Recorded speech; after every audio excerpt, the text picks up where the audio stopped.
Hey guys, I'm Stephanie Holiday. I'm back with Tip Tuesday. Today I want to review a couple of online resources.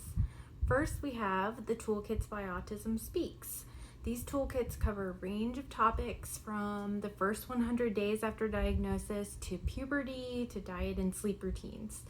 These toolkits are very easy to follow and give practical advice. I really like them because they often include social narratives and video models, which I think most families find really helpful to have those already done.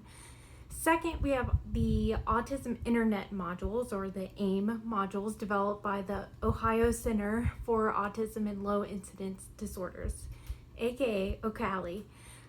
These modules also cover a variety of topics, but they are more in depth as far as their resources go. And this might be a good resource for families and practitioners who are looking for more detailed information.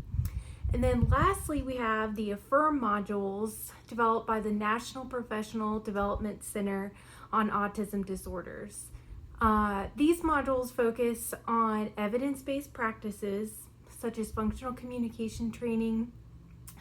This would be a great resource for a parent or team member who really wants to understand the science behind some of the strategies that we use right here at ABC. The best part about these resources is that they're absolutely free. All you have to do is get online and make an account, and then you're pretty much ready to go. So check out the links below and see you next time.